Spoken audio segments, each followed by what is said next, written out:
Shalom Bapak Ibu Saudara yang dikasihi Tuhan, bertemu lagi dengan kami di ibadah pekan doa puasa pada hari ini. Kami percaya kasih Tuhan yang boleh menyatukan setiap kita. Kita sama-sama mau menyiapkan hati kita untuk datang sama-sama menyembah Tuhan. Haleluya. Mari ajar setiap kami Tuhan, untuk kami boleh senantiasa hidup dalam jalan kebenaran firman.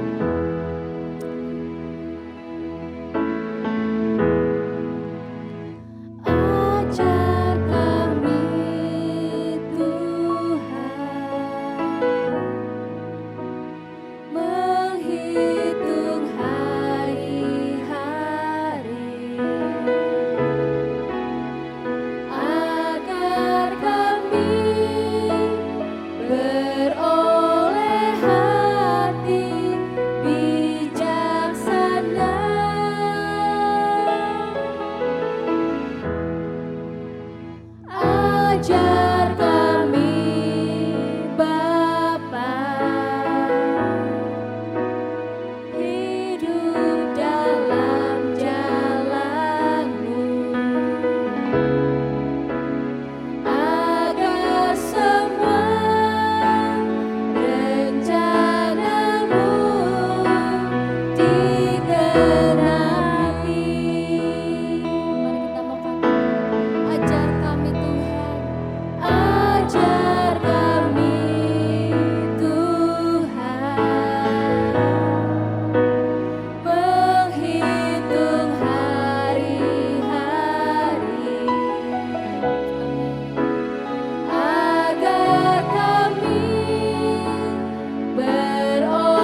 menghitung hari-hari kami.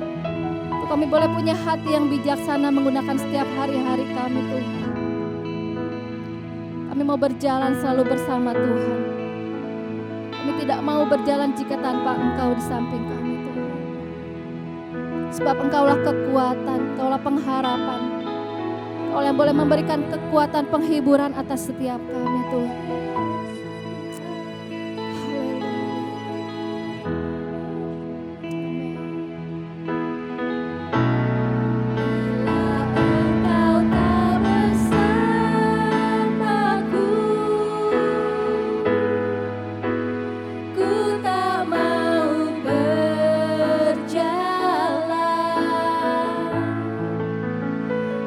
Perlu Tuhan, pimpin langkahku dalam kasih karunia-Mu. Pimpin langkahku setiap waktu, berjalan dalam Roh-Mu. Nyatakan Tuhan kemuliaan-Mu dan berjalanlah denganku. Bila Engkau tak besertaku, Kami tidak mau berjalan tanpa Engkau Tuhan. tak mau berjalan. Ku perlu Tuhan, pimpin langkahku dalam kasih karunia-Mu. Pimpin langkahku setiap waktu, berjalan dalam Roh-Mu. Nyatakan Tuhan kemuliaan-Mu dan berjalanlah denganku. Nyatakan Tuhan kemuliaan-Mu dan berjalanlah denganku. Nyatakan Tuhan kemuliaan-Mu dan berjalanlah denganku.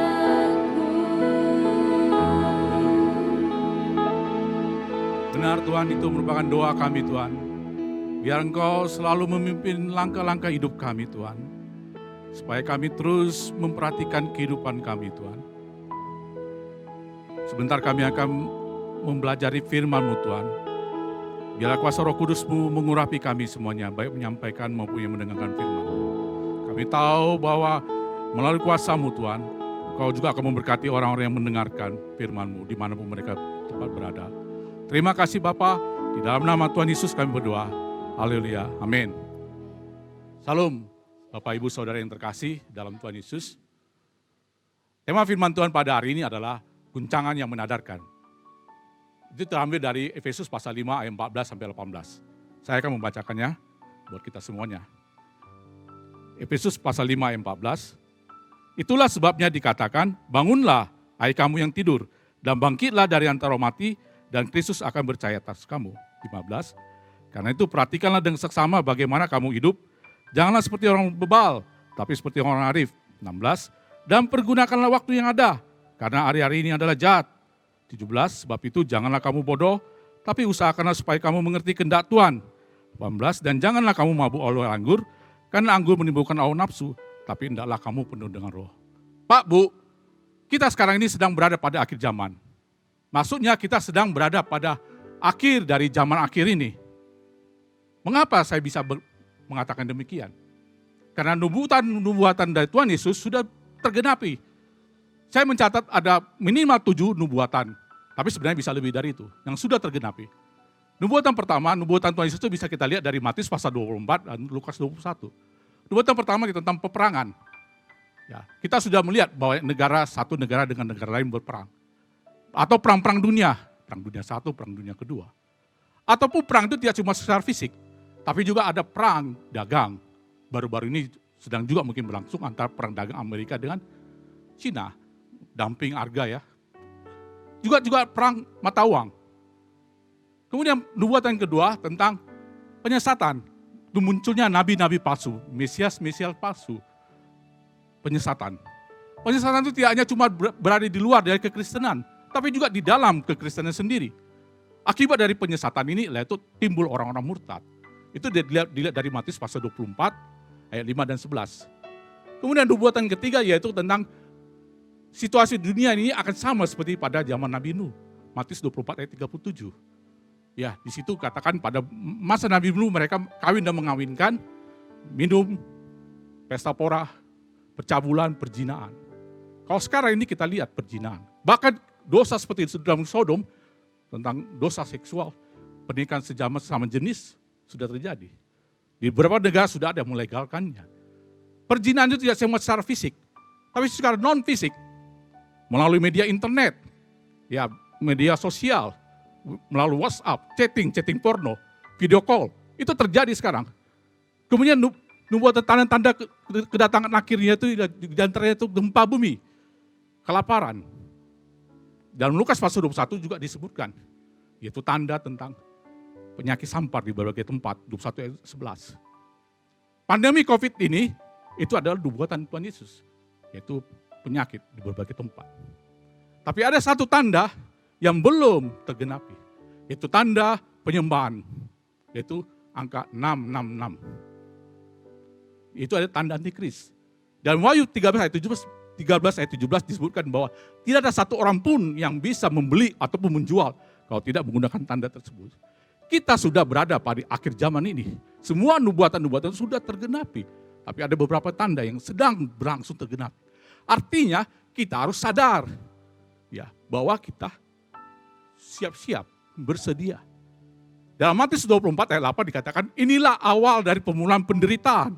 Kita akan mulai masuk ke sana. Kita akan masuk dalam slide yang kedua. Ya. Kehidupan kekristenan itu tak ubahnya seperti pada perjalanan kehidupan seorang anak ya, dari dia mulai lahir, kemudian menjadi seorang dari bayi, menjadi seorang anak, bertumbuh dewasa, menjadi pemuda, kemudian lanjut usia. Kehidupan kekristenan juga demikian. Dia percaya, lahir baru, terima Yesus menjadi juru selamatnya. Dia lahir baru, menjadi bayi rohani. Dan di situ kalau dia percaya, dia dibenarkan, tahap pembenaran, tahap justification. Saya membacakan dalam Roma pasal 8, ayat 1 sampai 2. Roma pasal 8 ayat 1. Demikianlah sekarang tidak ada penghukuman bagi mereka yang ada dalam Kristus Yesus. Ayat 2, Roh yang memberi hidup telah memerdekakan kamu dalam Kristus dari hukum dosa dan hukum maut. Dan di sini tahap pembenaran, justification. Orang yang sudah menerima Tuhan Yesus, dia akan dibenarkan. Tiada penghukuman, ini adalah maklumat, pernyataan. Tiada penghukuman bagi mereka yang ada dalam Kristus Yesus. Di luar kekristenan tidak ada kepastian keselamatan. Tapi dalam kekristenan sudah dipastikan bahwa mereka tidak ada mengalami penghukuman. Asal tinggal dalam Kristus Yesus. Ayat yang kedua dikatakan Roh Kudus yang tinggal di dalam orang percaya tersebut akan memberikan kehidupan rohani. Kemudian dia akan dimerdekakan dari mana? Dari hukum dosa, dari hukum maut. Itu adalah tahap pembenaran, tahap pertama. Tahap yang kedua dari kehidupan kekristenan adalah tahap pertumbuhan rohani, spiritual growth, dan tahap pengudusan. Inilah tahap sepanjang kehidupan, long life, panjang sekali. Kita bacakan dalam Roma pasal 8, ayat yang 10 sampai 14. Roma 8 ayat 10. Tetapi jika Kristus ada di dalam kamu, maka tubuh memang mati karena dosa. Tapi roh adalah kehidupan oleh karena kebenaran. Dan jika roh dia, 11, dan jika roh dia yang membangkitkan Yesus dari antara mati, diam dalam kamu, maka ia yang telah membangkitkan Kristus Yesus dari antara mati, akan menghidupkan juga tubuhmu yang fana itu oleh rohnya, yang diam di dalam kamu. 12, jadi saudara-saudara, kita adalah orang-orang berutang, tapi bukan kepada daging, supaya hidup menurut daging. 13, sebab jika kamu hidup menurut daging, kamu akan mati. Tapi jika oleh roh, kamu matikan perbuatan-perbuatan tubuhmu, kamu akan hidup. 14, semua orang yang dipimpin roh Allah adalah anak Allah. Tahap kedua ini adalah tahap pengudusan, tahap pertumbuhan rohani. Tahap pertama tadi pembenaran. Ini ada tahap yang panjang. Pada tahap ini, Roh Kudus akan memimpin dia sehingga dia tidak melakukan perbuatan daging. Pada tahap ini, Roh Kudus akan menolong dia dalam dia berpikir, berkata-kata, bertindak sesuai dengan firman Tuhan. Ya. Pada tahap yang ketiga, tahap terakhir yaitu tahap pemuliaan, glorification. Dia tetap dalam kitab Roma. Roma 8 ayat 15 sampai 17. Tapi saya akan bacakan dari Roma 8 ayat 17. Dan jika kita adalah anak, maka kita juga ada ahli waris. Maksudnya orang yang berhak menerima janji-janji Allah, yang akan menerimanya bersama-sama dengan Kristus. Yaitu jika kita menderita bersama-sama dengan dia, supaya kita juga dipermuliakan bersama-sama dengan dia.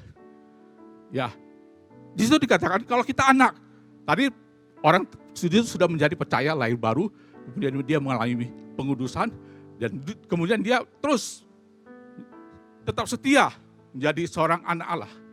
Dia akan menerima janji-janji. Seorang anak, kalau orang tuanya meninggal, dia akan terima ahli waris, ya, warisan dari orang tuanya. Demikian juga kita akan menerima ahli warisan dari Allah. Kita akan masuk dalam kerajaan Allah, masuk dalam surga, menerima janji-janji Allah semuanya. Ya, tetapi di situ dikatakan bagian akhirnya kita jangan cuma mau terima enaknya saja, yaitu jika kita mau menderita bersama-sama dengan Dia. Ya, apakah kita hanya cuma mau kerajaan surga, tapi kita tidak mau? Dalam kitab Roma pasal 12 ayat 1 sampai 2 dikatakan gitu, kita harus mempersembahkan tubuh kita sebagai persembahan yang hidup, yang kudus, berkenan kepada Allah. Ya. Ayat yang kedua dikatakan kita tidak boleh serupa ya dengan dunia, kita harus berubah pembaruan budi kita.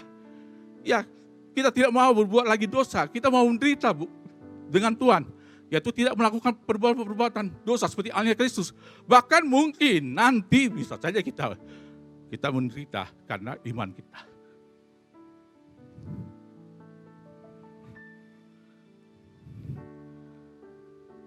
Kemudian kita kembali kepada topik Efesus pasal 5 ayat 14 sampai 18. Ya, tentang guncangan yang mengadarkan. Di sini saya akan membahas tentang tanda kehidupan kekristenan. Itu tentang tadi pengudusan, yaitu pertumbuhan rohani yang tahap kedua tadi. Ya.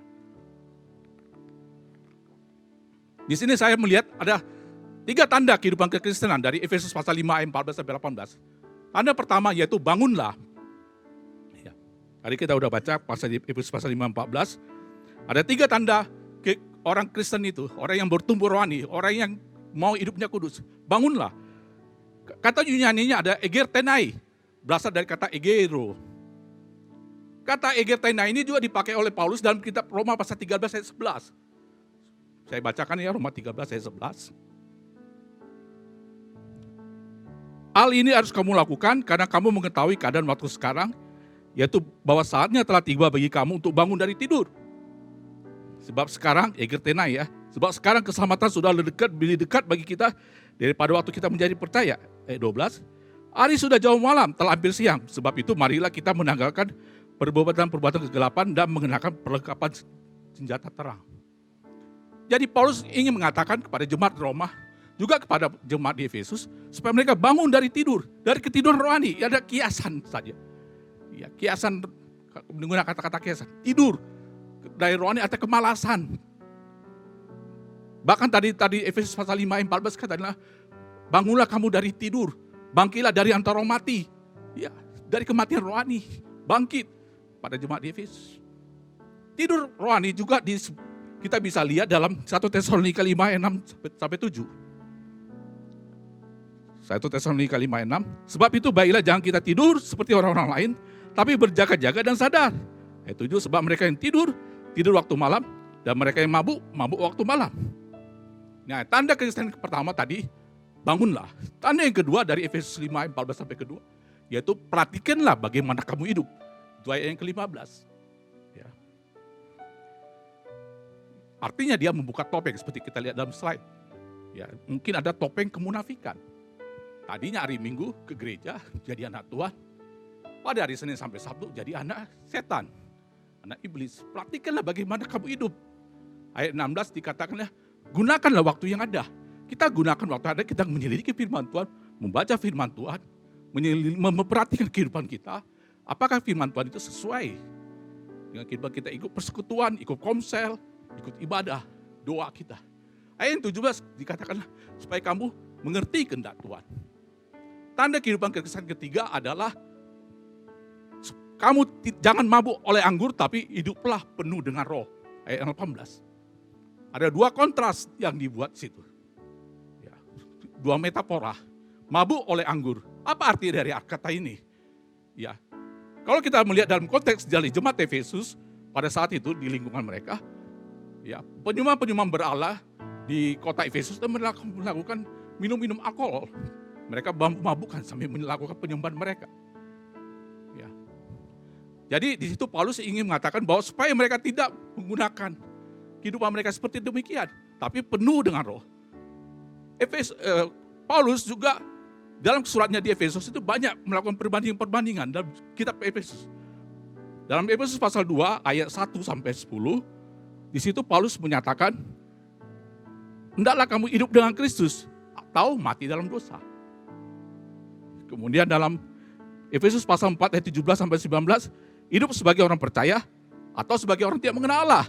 Suruh pilihan, ya. Kemudian dalam Efesus pasal 4 ayat 22 sampai 24, sebagai manusia yang baru atau manusia yang lama. Kemudian juga dikatakan pada jemaat Efesus dalam pasal 5 ayat 1 sampai 14, hidup sebagai anak-anak terang atau anak-anak kegelapan. Ya. Oke. Pak, Bu, saya sudah sampai pada bagian kesimpulan sekarang.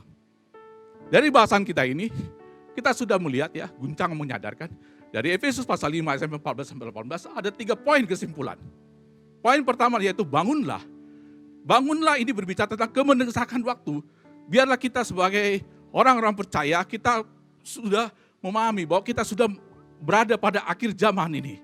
Sebentar lagi Tuhan Yesus akan datang. Kita akan menghadapi permulaan dari penderitaan. Apakah hidup kita ini sudah siap? Ya, kalau kita tidak mempersiapkan kerohanian kita, kita akan tertinggal. Ya. Bahkan tidak mengalami pengangkatan. Tadi sudah saya sebutkan tentang tanda-tanda akhir zaman. Ini tentang kemendesakan waktu. Kesimpulan kedua, di situ dikatakan bahwa perhatikanlah bagaimana kamu hidup. Itu berbicara tentang apa? Keintegritas. Kita harus melihat kehidupan kita. Apakah perkataan kita sama dengan perbuatan kita? Apakah semua yang kita lakukan itu sesuai dengan firman Tuhan? Perhatikanlah bagaimana kamu hidup. Kesimpulan ketiga yaitu hendaklah kamu penuh dengan roh.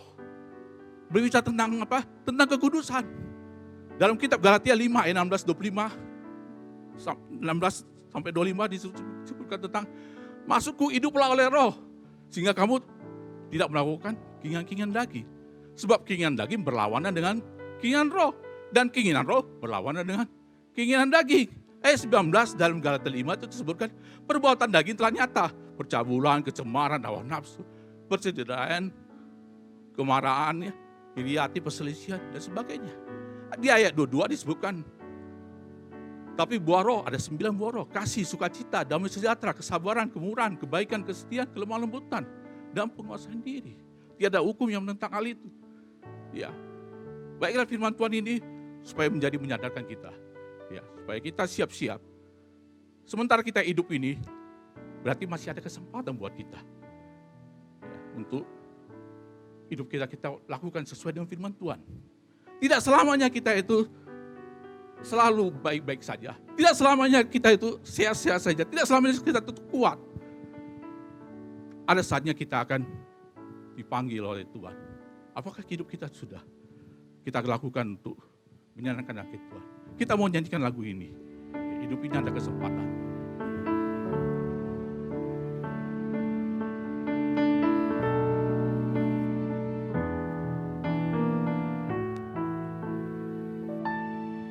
Hidup ini adalah kesempatan. Hidup ini untuk melayani Tuhan. Jangan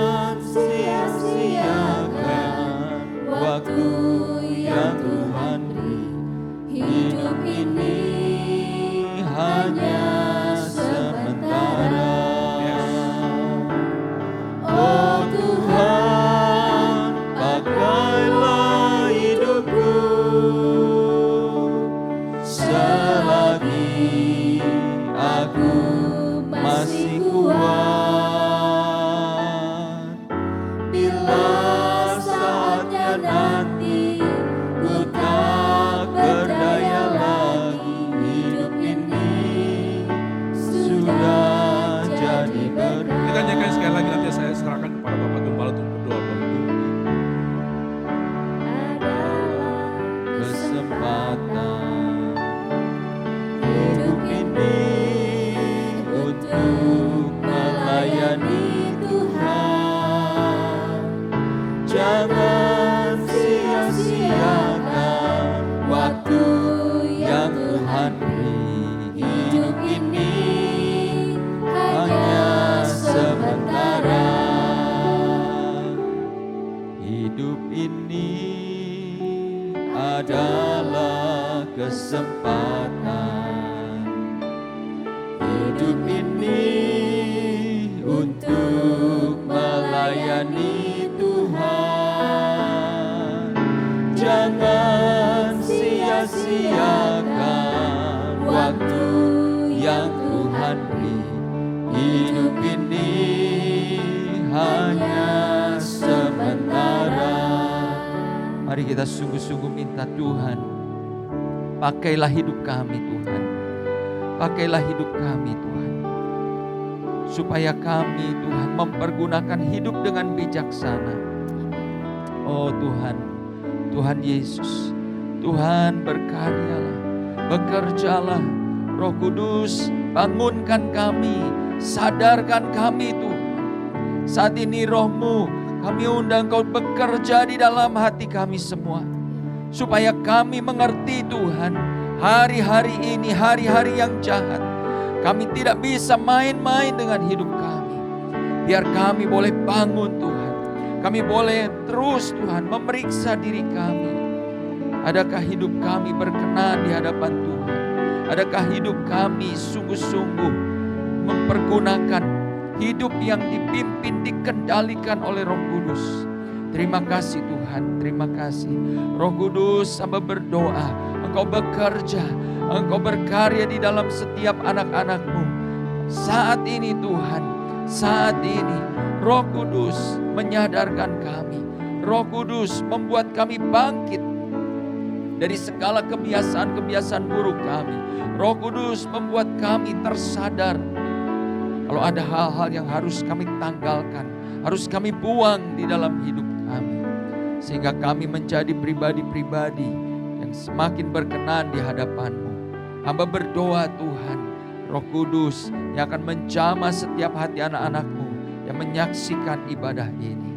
Terima kasih Tuhan, Engkau terus bekerja di dalam hidup kami. Terima kasih Tuhan, terima kasih Tuhan.